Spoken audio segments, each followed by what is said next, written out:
የፋኖ ኃይሎች የብአዴን ብልጽግና አመራሮች ላይ በሚወስዱት የተጠና እርምጃ ባለስልጣናቱ ከፍተኛ ድንጋጤ ውስጥ ገብተዋል። ባለፉት ጥቂት ወራት ከ10 በላይ በተለያየ ደረጃ የሚገኙ አመራሮች ላይ የተጠና እርምጃ የወሰዱት የፋኖ ኃይሎች አመራሩን መግቢያ መውጫ አሳጥተውታል። ዛሬም ከወደ ሸዋ ይፋት ቀጠና አንድ የአገዛዙ ቁልፍ የተባለ የጸጥታ አመራር እርምጃ ተወስዶበታል። አገዛዙ በበኩሉ የአመራሩን ሞት ለህዝብ የተከፈለ መስዋዕትነት ነው ብሎታል። በቀዳሚው የግንባር መረጃችን እንመለከተዋለን። የብልጽግናው ኢታማዦር ብርሃኑ ጁላ የተደበቁና ጥቅም ላይ ያልነበሩ የሜካናይዝድ ጦር መሳሪያዎችን አዘምነን ለግዳጅ አዘጋጅተናል ሲሉ ተደምጠዋል። በሌላ በኩል ባለፉት 2 ወራት ውስጥ ብቻ 37 ወታደራዊ በረራዎች ወደ ኢትዮጵያ መግባታቸው ተሰምተዋል። ሁሉም በረራዎች የተደረጉት ከተባበሩት አረብ ኤሚሬቶች መሆኑ ደግሞ ጉዳዩን ትኩረት እንዲስብ አድርጎታል። ይህም የብልጽግናው አገዛዝ በስልጣን ላይ እስከቀጠለ ድረስ ኢትዮጵያ ከጦርነት መውጣት እንደማትችል አመላካች ሆኗል። በጉዳዩ ላይ ሰፋ ያለ ወታደራዊ የመረጃ ትንተና አሰናድተናል። በአዲስ አበባ ከጠቅላይ ሚኒስተሩና ኢታማዦሩ እንዲሁም ከዲፕሎማቶች ጋር የመከሩት የትግራይ ክልል ጊዜያዊ አስተዳደር ፕሬዝዳንት ሌተናል ጄኔራል ታደሰ ወረደ በመቀሌ ስብሰባ ተቀምጠዋል። በሌላ በኩል አስከፊ ሆኗል በተባለው ረሃብ የፓርቲዎቹ ጦርነት የማዋለድ ግርግር መነጋገሪያ ሆኖ እንደቀጠለ ነው። ነጥብ ለማስቆጠር በግብግብ ላይ ያሉ ተቃራኒ ፓርቲዎች የመግለጫ ጦርነት ውስጥ ገብተው ታይተዋል። ይህም ሌላኛው መረጃችን ነው። የህወሓት ታጣቂዎችና የትግራይ ሰላም ኃይሎች የተሰኘው ተፋላሚ ኃይል በአማራ መሬት ላይ ውጊያ ማድረጋቸው ተሰምተዋል። በውጊያው የህወሓት ታጣቂዎች 9 መሳሪያ ተነጥቀው 3 ታጣቂ በሞታተው መመለሳቸውን የተመለከተውን መረጃ አብራችሁን ስትዘልቁ ትሰሙታላችሁ። ሰላም ጤና ይስጥልን ውድ የጣና ቲቪ ተከታታይ ቤተሰቦቻችን፣ አብራችሁን ስትቆዩ እነዚህንና ሌሎች ዝርዝር መረጃዎችን ታደምጣላችሁ። የጣቢያችን የሰዓቱ ዜና መረጃና ዜና ትንታኔዎቻችን እንሆ ተጀምረዋል። እስከ መጨረሻው አብራችሁ እንድትቆዩ አክብሮታዊ ግብዣችን ነው። የፋኖ ኃይሎች በአመራሩ ላይ እርምጃ ወሰዱ። በአገዛዙ የተያዘውን የጥፋት እቅድም በመቀልበስ ላይ ነን ብለዋል። አፋር ሸዋ ጠቅላይ ግዛት እዝ በብአዴን ብልጽግና አመራሮች ላይ ትኩረት ያደረገ ልዩ ዘመቻውን አጠናክሮ ቀጥሏል። በትናንትናው ዕለት የቀወት ወረዳ ሚሊሻ ጽሕፈት ቤት ኃላፊ አቶ መሐመድ ሰኢድ በፋኖ ኃይሎች እርምጃ እንደተወሰደበት እዙ አረጋግጧል። በጉዳዩ ላይ ማብራሪያ የሰጠው አፋር ሸዋ ጠቅላይ ግዛት የአገዛዙ ሰራዊት ወጣ ገባ በሚልበት ሸዋሮቢት ከተማ አስተዳደር ዙሪያ በሚገኙ ቀበሌዎች ከአገዛዙ አየር ወለድ ጋር ተሰልፎ የነበረው የቀወት ወረዳ ሚሊሻ ጽሕፈት ቤት ኃላፊ አቶ መሐመድ ሰኢድ ጥምር የአገዛዙን ጦር እየመራ ሸዋሮቢት ዙሪያ ወዳሉ ቀበሌዎች በመግባት የራሱን ሕዝብ በሜካናይዝድ ሲያስጨፈጭፍ ከከተማ እስከ ገጠር የሚገኙ ወጣቶችን ሲያሳፍን ላይኑ ያላማረውን ሁሉ ሲያስገርፍ አጠቃላይ መላው ሸዋሮቢትና የሸዋሮቢት ዙሪያ ህዝብን ሲያሰቃይ ነበር ብለዋል። የቀወት ወረዳ አስተዳደር በበኩሉ ባወጣው የሀዘን መግለጫ የወረዳው ሚሊሻ ጽሕፈት ቤት ኃላፊ አቶ መሐመድ ሰኢድና የሰላምና ደህንነት ጽሕፈት ቤት ሹፌር አስቻለው ዘውዴ በፋኖ ኃይሎች መገደላቸውን አምኖ የተለመደ ጥልቅ ሀዘናችንን እንገልጻለን፣ የጽንፈኛውን እጅ እንቆርጣለን የሚል መልእክቱን አስተላልፈዋል። ዛሬም የወረዳችን ሚሊሻ ጽሕፈት ቤት ኃላፊ የሆኑትን አቶ መሐመድ ሰኢድና የወረዳችን የሰላምና ህዝብ ደህንነት ሹፌር አስቻለው ዘውዴን ህይወት ነጥቀውናል ያለው የቀወት ወረዳ አስተዳደር የአመራሩን ሞት ለህዝብ የተከፈለ መስዋዕትነት ነው ብሎታል። እንዲህ ሲል የሚገልጸው ወረዳው በስሩ ከሚያስተዳድራቸው ቀበሌዎች ውስጥ 70 ከመቶ የሚሆነውን በፋኖ ኃይሎች የተነጠቀ በህዝብ ዘንድም አልዬ የተባለ መሆኑ ደግሞ ስለ የትኛው ህዝብ የተከፈለ መስዋዕትነት የሚል ጥያቄ ያስነሳ ሆኗል። የሆነው ሆኖ በትናንትናው ዕለት በፓትሮል በአየር ወለድ ታጅበው ስምሪት ሲሰጡ የነበሩ የቀወት ወረዳ የሚሊሻ ጽሕፈት ቤት ኃላፊው ከነ አጃቢ ሹፌራቸው ተሬ ቀበሌ ልዩ ቦታው ጎሎ ጋዲሳ በተባለ ቦታ ላይ በፋኖ ኃይሎች እርምጃ እንደተወሰደባቸው በሸዋ ጠቅላይ ግዛት እዝና መዋቅሩ በተናደው የወረዳው አስተዳደር ተረጋግጧል። ይህም በሸዋ ጠቅላይ ግዛት ከመስከረም ወዲህ ብቻ በፋኖ ኃይሎች እርምጃ የተወሰደባቸውን አመራሮች ቁጥር ጨምሮታል። በቅርብ ወራት ውስጥ በተወሰዱ ተከታታይ እርምጃዎች ከ10 በላይ አመራሮች ለማያድኑት ስርዓት ህይወታቸውን አጥተዋል። ለአብነት የሸዋሮቢት ከተማ አስተዳደር ሰላምና ጸጥታ ጽሕፈት ቤት ኃላፊ አቶ ለማ ወንዳፈራውን ከነ 3 አጃቢዎቻቸው እርምጃ የተወሰደባቸው በቅርቡ እንደነበር ይታወሳል። በዚሁ በሸዋ ቀጠና የኤፍራታና ግድም ወረዳ አስተዳዳሪ የነበሩት አቶ አልበስ አደፍራሽ እንዲሁም የሸዋሮቢት ከተማ አስተዳደር ተቀዳሚ ከንቲባ አቶ ውብሸት አያሌው፣ የከተማ አስተዳደሩ ጸጥታ ዘርፍ ኃላፊ አቶ አብዱ ሁሴን እንዲሁም ምክትል ሳጅን ያለለት ደጎ በወራት ልዩነት እርምጃ ከተወሰደባቸው የብአዴን ብልጽግና አመራሮች ይጠቀሳሉ። የሆነ ሆኖ በትናንቱ የፋኖ ኃይሎች በአመራሩ ላይ የወሰዱትን እርምጃ ተከትሎ ከፍተኛ መደናገጥ ውስጥ የገባው የአገዛዙ ሰራዊት በገባበት ቦታ ሁሉ በንጹሐን ላይ ጥቃት ከፍቶ ጉዳት ማድረሱ ተሰምተዋል። በተለይም በባሽ በተሬ በመዘዙ የሚገኙ ንጹሐኖችን መግደሉን ከአካባቢው የወጡ መረጃዎች ጠቁመዋል። የአርሶ አደሮችና አነስተኛ ነጋዴዎችን ሀብት ንብረት ጭኖ መውሰዱን የጠቆሙት የአካባቢው ነዋሪዎች ለመጫን ያልቻለውን ማውደሙን ለጣና ዘጋቢ አረጋግጠዋል። ዱቄት፣ ሽሮና በርበሬ ተዘርፏል ያሉት የአካባቢው ነዋሪዎች ሰራዊቱን የባዕድ ሀገር እንጂ የአንድ ሀገር ልጅ አይመስልም ሲሉ ገልጸውታል። ከአካባቢው የወጡ መረጃዎች እንደሚያሳዩት በዚህ ሳምንት ሙሉ ተማሪዎች ከትምህርት ገበታቸውን እንዲያቋርጡ ማድረጉም ታውቋል። የብልጽግናው ፊልድ ማርሻል ብርሃኑ ጁላ የተደበቁና ጥቅም ላይ ያልነበሩ የሜካናይዝድ ጦር መሳሪያዎችን አዘምነን ለግዳጅ አዘጋጅተናል አሉ። በደርግ ጊዜ ተጥለው በኢህአዴግም ዘመን ያልተነሱ ያሏቸውን የሜካናይዝድ መሳሪያዎች ማደሳቸውን ለግዳጅም ዝግጁ አድርገናል ያሉት የብልጽግናው ኢታማዦር ንግግራቸው ኢትዮጵያ በአጭር ጊዜ ከጦርነት መውጣት እንደማትችል ያመላከተ ሆኗል። አቧራ አራግፈን ፈትሸን ትልቅ አቅም እንዳለ አግኝተን እሱን በሪቨርስ ኢንጂነሪንግ ወደ ዝግጁነት ወደ ኃይል የመመለስ ስራ ነው የተሰራው። የብዙ ሚሊዮን ዶላር ወጪ ቀንሰናል ሲሉ የተደመጡት ብርሃኑ እርሳቸው ኢታማዦር ከሆኑበት ጊዜ ጀምሮ ባለፉት 5 ዓመታት አገዛዙ ለጦርነት ያወጣው በቢሊዮን ብሮች የሚገመት ሀገራዊ ኪሳራና ሰብአዊ እልቂት ግን አልታያቸውም። ኢታማዦሩ የመከላከያ ተልዕኮ የመፈጸም አቅምን ለማጎልበት የተለያየ አይነት የጦር መሳሪያዎችን በመግዛትም በማዘመንም ላይ መሆናቸውን በሰፊው ባብራሩበት ንግግራቸው አገዛዙ ስልጣን ላይ እስካለ ድረስ ኢትዮጵያ ከጦርነት መውጣት እንደማትችል ያመላከተ ሆነዋል። ይህ ወታደራዊ ዝግጅትና ወታደራዊ ዛቻ አሊያም ተከታታይ የጦርነት ነጋሪት ጉሰማ ሀገር በወረራ ስጋት ሆና ያለ መቀልበስና ድል ለማድረግ ሳይሆን የገዛ ዜጎቹን ለመግደልና ሀገሩን ለማውደም ያለመ ስለመሆኑ ያሳየ ሆኗል ነው የተባለው። ለብልጽግናው አገዛዝ ስልጣን ማራዘሚያ ሲባል የሀገሪቱ የሰው ኃይልና አንጡራ ሀብት እየጠፋ መጥፋቱ እንደቀጠለ ነው።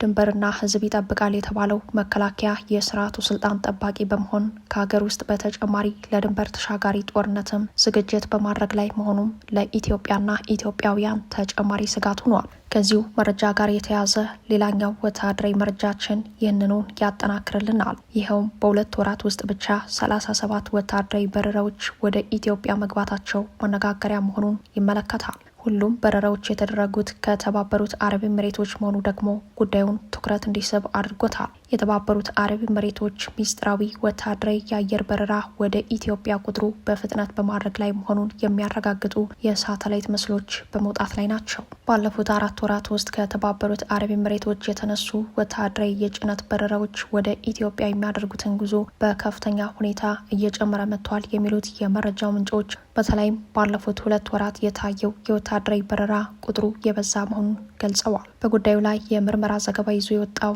የኦሲንት ተመራማሪ ሪችቴድ በጥቅምትና ህዳር ወራት በድምሩ 37 ከተባበሩት አረብ ኤሚሬቶች ጋር የተገናኙ ወታደራዊ በረራዎች ኢትዮጵያ መግባታቸውን በሳተላይት ምስል አረጋግጠዋል። ከነዚህ ውስጥ 27 በንግድ የጭነት አየር መንገዶች የተመላለሱ በረራዎች ሲሆኑ 4ቱ ደግሞ ወታደራዊ የጭነት በረራዎች ናቸው ተብሏል። ከነዚህ በተጨማሪ ቢያንስ አንድ ግዙፍ የጭነት አውሮፕላን ከአቡዳቢ አልሪፍ አየር ኃይል ቤዝ ተነስቶ በቦምባሳ ኬንያ በኩል አዲስ አበባ ቦሌ ዓለም አቀፍ አውሮፕላን ማረፊያ መግባቱ ተረጋግጧል። እንዲሁም በጥቅምትና ህዳር ወራት የጦር ኃይሎች ጠቅላይ ኤታማዦር ሹም ጄኔራል ኢሳ አልማዝሩኢን ጨምሮ የኤሚሬቶች አየር ኃይል ከፍተኛ ወታደራዊ መኮንኖች የሚጠቀሙባቸው ሲኤል 600 ጄቶች አዲስ አበባ መግባታቸው ተመዝግበዋል። በያዝነው የታህሳስ ወር ደግሞ የበረራው መጠን በከፍተኛ ሁኔታ ጨምሮ በቀን በአማካኝ 2 በረራዎች ወደ ኢትዮጵያ ተደርገዋልም ተብሏል። ይህም ከወሩ መጀመሪያ ጋር ሲነጻጸር የ3 እጥፍ ጭማሪ አሳይቷል የተባለው።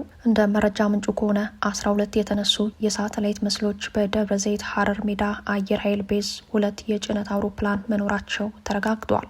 አንደኛው አውሮፕላን ከሶማሌላንድ ፑንትላንድ ቦሳሶ አውሮፕላን ማረፊያ ተነስቶ ወደ ሀረር ሜዳ ሲመላለስ እንደነበር በመረጃው ላይ ተመላክተዋል።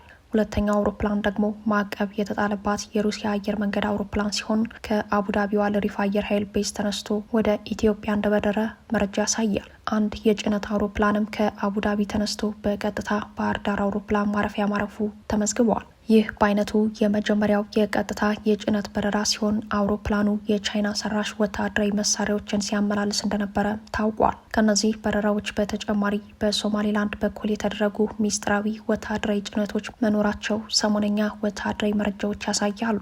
ባለፈው ወር ከበርበራ ሶማሌላንድ ወደ ኢትዮጵያ የገባ ከፍተኛ የወታደራዊ መሳሪያዎች ጭነት የሚያሳይ ተንቀሳቃሽ ምስል መውጣቱም ይታወሳል። ጭነቱ የመሳሪያ ኮንቴነሮችንና በትንሹ 21 ለጦርነት የተዘጋጁ ፒክአፕ መኪናዎችን ያካትታልም ተብሏል። ይህ ጭነት በድሬዳዋ በኩል ወደ ኢትዮጵያ መግባቱም ቀደም ሲል መዘገባችን ይታወሳል። በጉዳዩ ላይ ጣና ያነጋገራቸው የወታደራዊ ጉዳዮች ተንታኝ በበኩላቸው እነዚህ ተከታታይ ወታደራዊ በረራዎች በሶስት አውድ ተመልክተዋቸዋል። አስተያየት ሰጪው እንዲህ ይቀጥላሉ። እነዚህ በረራዎች ከሶስት ጉዳዮች አንጻር ሊታዩ ይችላል። አንደኛ፣ ከሱዳን ጦርነት ጋር በተያያዘ ለዳጋሎ መሳሪያ አሳልፎ ለመስጠት ወይንም የተባበሩት አረብ ኤሚሬቶች የውጭ ሀገራት ወታደሮች ማሰልጠኛ የጦር ሰፈር በኢትዮጵያ ቤንሻንጉል ጉሙዝ ክልል ካማሽ ዞን በዳቡስ ወንዝ አቅራቢያ እየገነባች መሆኑን ተከትሎ የገቡ ሊሆን ይችላል ብለዋል። በተለይም በመረጃው ላይ እንደተመላከተው የተባበሩት አረብ ኤሚሬቶች የጦር ኃይሎች ጠቅላይ ኢታማዦር ሹር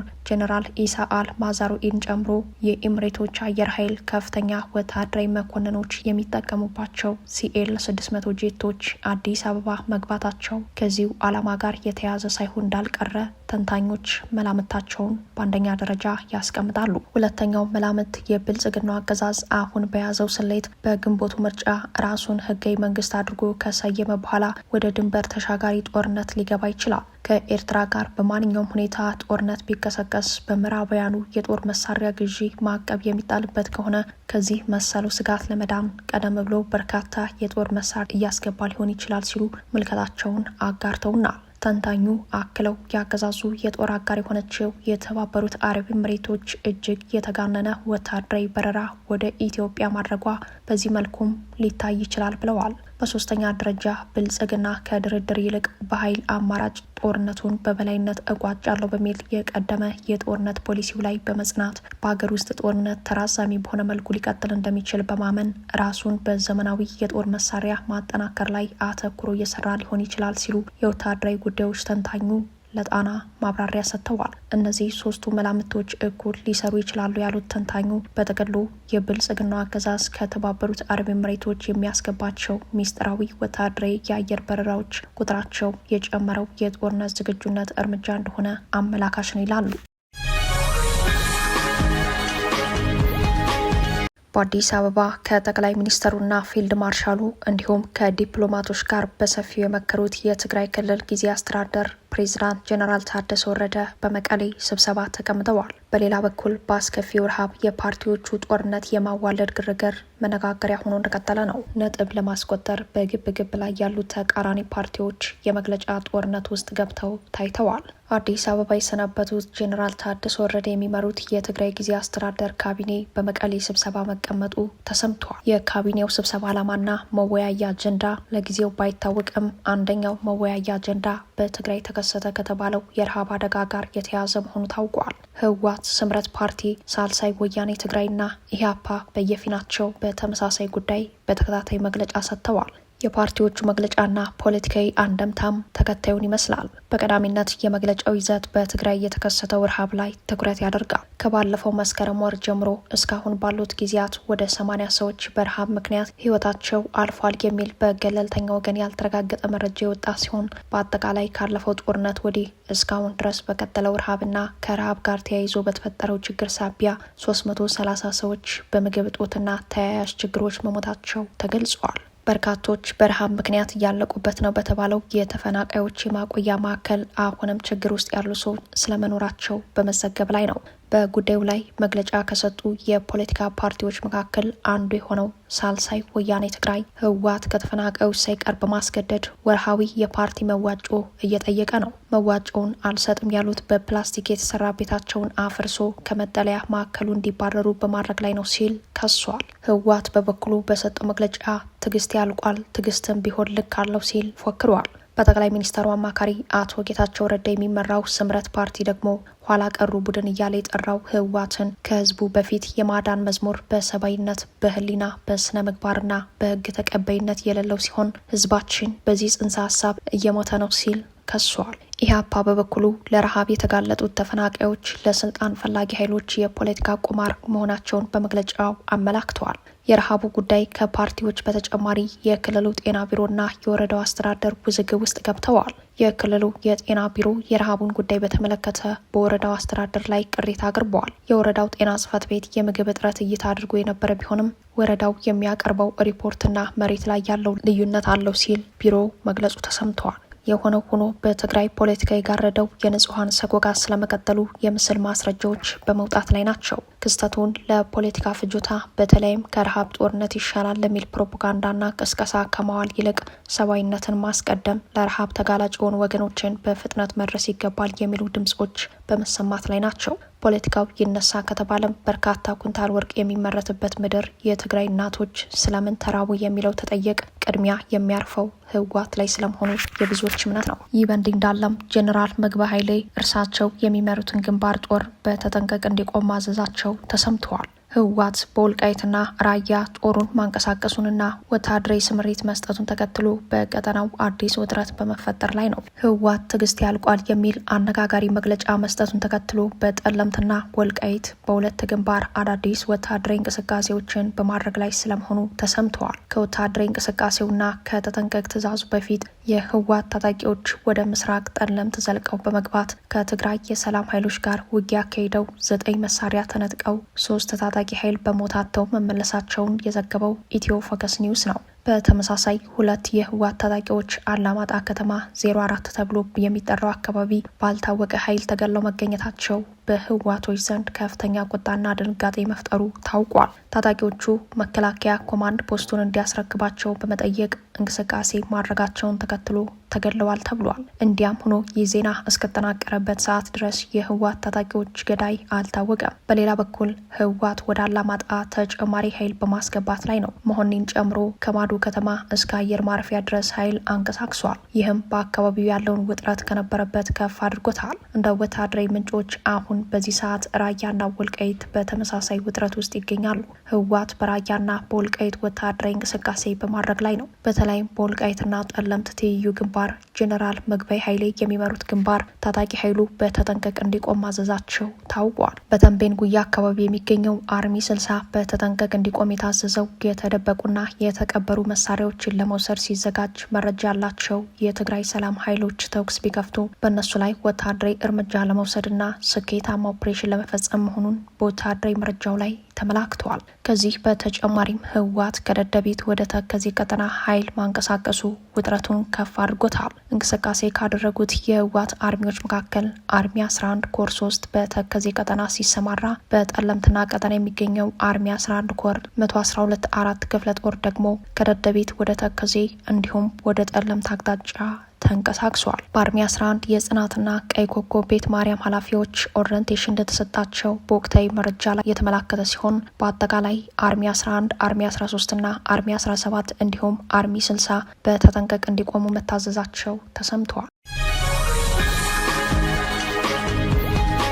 ክብራትና ክብራን ቤተሰቦቻችን ለሰዓቱ የተሰናዱት መረጃዎቻችን የተከታተሏቸውን ይመስሉ ነበር። አብራችሁን ስለቆያችሁ ልባዊ ምስጋናችን ይድረሳችሁ እያልን የጣና ቲቪ ወቅታዊ ዜናዎች፣ ትንታኔዎችና ልዩ ልዩ ፕሮግራሞች እንዲደርሷችሁ ቻናላችን ሰብስክራይብ በማድረግ ቤተሰብ ይሁኑ።